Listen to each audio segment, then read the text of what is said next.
अस्सलामुअलैकुम वरहमतुल्लाहि वबरकातु ngasisu mayamna hangbirakpa wahang kharagi paukhum thamjari ngasigi ahanba question di laingakna yu legalize tawduna phongna yuanba thakpa chaba yahlabadi musalman aikoisu yu sunglaga karbar tawba yagadra habidi sarkarna yu asibu legalize tawduna yamna phongna yuanba yahlaba thakpa chaba yahlabadi musalman aikoisu yu sunglaga thakpa chaba karbar tawba yagadra haibu hangni Allah tabar wa ta'ala gi maikaidagi haram ni haina habigraba wa nastagi qur'andagi hadistagi su masi haram ni haina phongna khanglaba hariba pot adu madu qayamat fawwa adu haram oina laigani kanagumbi insana mana madu bu halal oin mangamde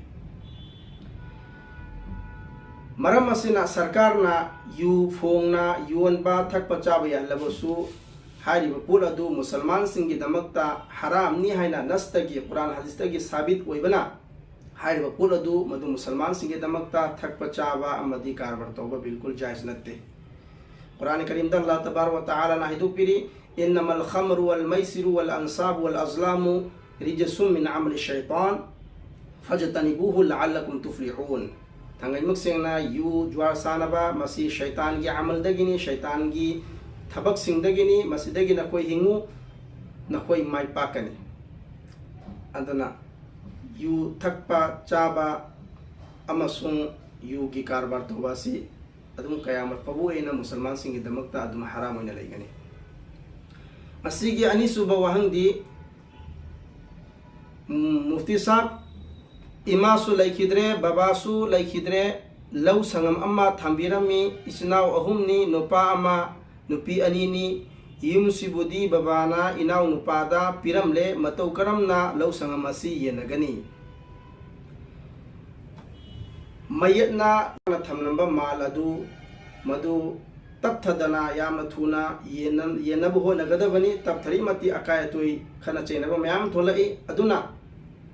hek laikhidabaga mahaki lehoriba taraka thamnamba maladu mahaki warisingi marakta yamna thuna yenagadabani Hauzik nupi ani nupa mani mayadna thamlamlibasi mahaki law sangama thamami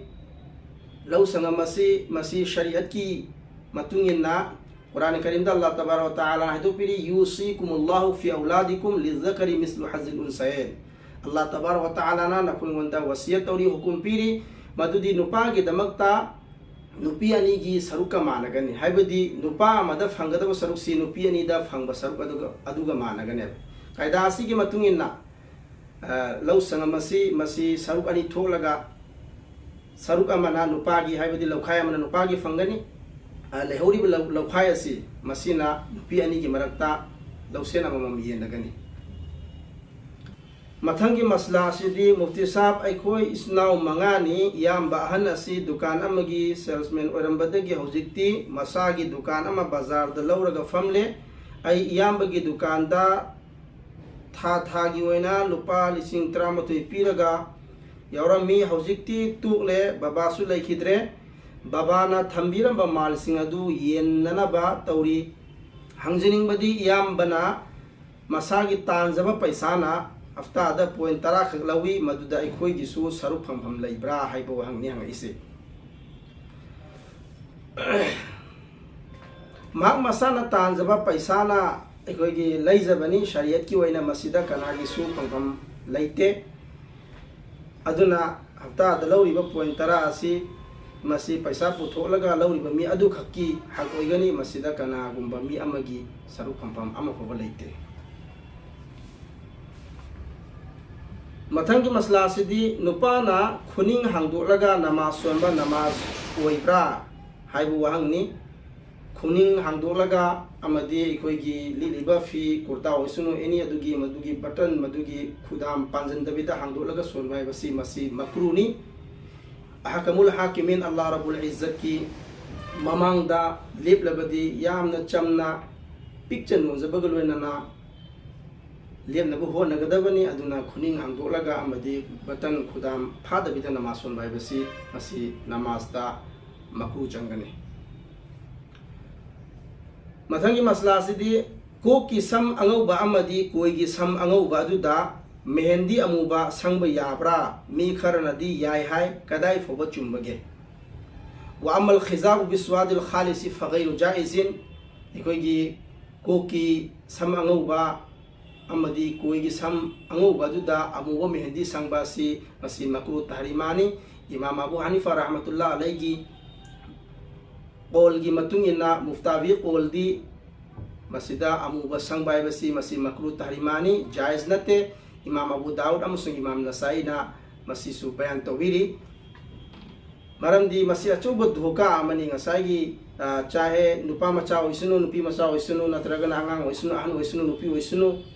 नुपा ओइसनु मखोइगी Coke की सम अंगौबादो मदुबुदा अमूबा मेहंदी तैबा अमदी कोई अंगौबादुदा अमूबा मेहंदी तैबा बसी मसी बिल्कुल गैर जायज नहीं जायज नते मथंगी मसला सिदी नमाज सोनबदा नुपागी खोंग अनी की मरक्ता कयाम लाहन गदगे मी खर दी संदूक ना लेब नहीं वयम बगे यकून कदमई अरबा असाबिया फी क़ियामिही हबदी नमाज ता कयाम लेपदा नुपागी दमकता खोंग अनी की मरक्ता खुजा मरी की चांग लेप हाइबसी मसी मुस्तहबनी मसीना खुशु खुजु दा यामना मुनासिबत ओय मरम मसीना नुपागी दमकता अखोइना नमाज की दमकता लेप मतमदा खोंग अनी की मरक असी खुजा मरी की चांग लेपनबु होनगदौनी हा करिगुंबा मागी मसादु चाउदना पक्षिल लगा खुजा मरी की चांग लेपदा अकाइबो ओरगदी खर खजे लाउना लेपदा करि स्वकाइब लेते मथंगी वहंग असिदी गुसल तौनबा इसिंग असेंगबा बाल्टिल अमदा इरुजबगी इसिंग मरिक खरा हक्चांगदगी चोंग्रे मसी तोयना थोकल्ली इसिंग अदु सेंगद्रा इरुजबा मतमदा आई इरुजरपगी मदुगी इसिंग मरिखरा असेंगबा बाल्टिल अमगी इसिंगदा चोंग्रबदी मदु सेंगनी मंगोंदगी मागी हक्चांगदगी चोंगथोरखिबगा चोंगथोरखरिबा इसिंग अदु मदु माय मुस्तामल कवि सिजनखरबा इसिंग कवि मदु खर खजिक मरिक खर खजिक चोंगखिबदा इसिंग अदु मांगलोय जुनुबुन इग्तसला फंतजहा मिन गस्ली शैउन फी इनाइहि लम यफसुद अलैहि मा इरुजबा मतमदा मदुरगी चोंगथोरप इसिंग अदु मदिंदा खर खजिक चोंगखिबा मरि खर चोंगखिबा मदु इसिंग अदु मांगदे इसिंग अदु पाओइगनि सेंगने सुमैना फतावा आलमगीर देइरे मथंगी क्वेश्चन असिदी अखोइना उचेकपु फादुना चाबसी याब्रा हाइबु वहंगनी उचेक फारगा चाबा अल्लाह तबारक व तआला ना हलाल नी हाइना हाइबिरिबा अदुम लबा उचेसिंग अदु मदु फारगा चाबा करिसु अकाइबा लेते मसी इंसान अखोइगी काननबगी दमक्ता अल्लाह तबारक व तआला ना सेमलकपनी जमीन असी अल्लाह तबारक व तआला ना अखोइगी उपान वपान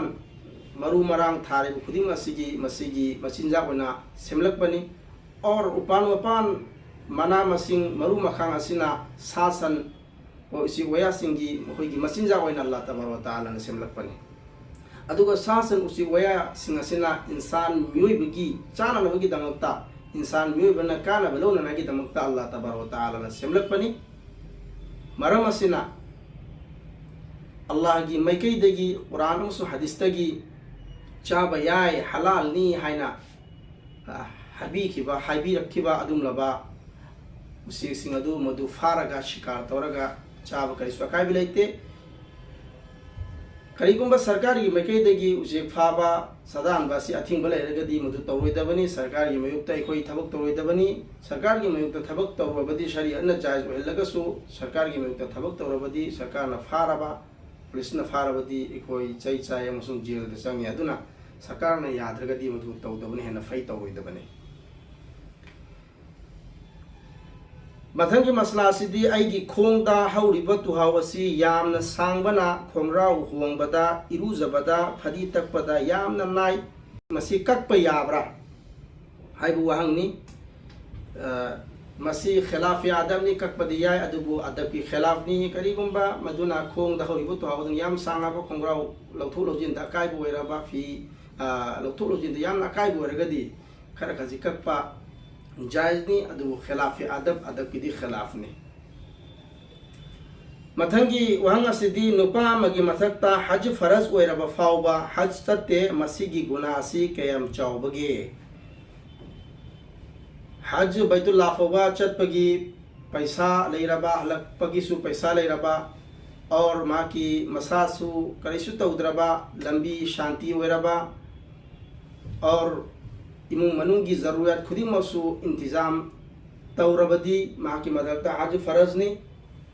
हज फरज ओइरबा मी अमना हज तौदना सुलै थोपाय बसी मा गुनाहगार ओइगनी हयं कयामत की निमित्ता यहूदी अमदी नसारा की शक्ल दा अल्लाह ना हुगलहनगने है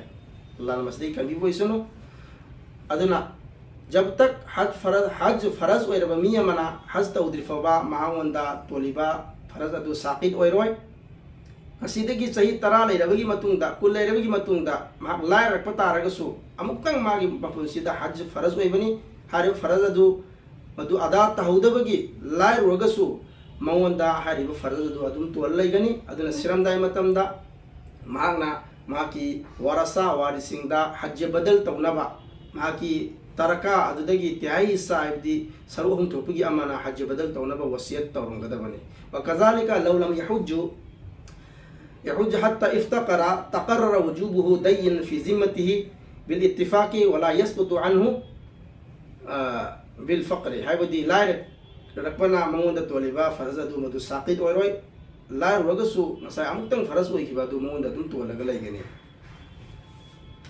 मथंगी मसला सिदी लंबी चटपदा इसिंग चोंगकपा अमदी गाड़ी साइकिल थौबदा कापसिलकपा इसिंग सेंगद्रा हाइबु वहंगनी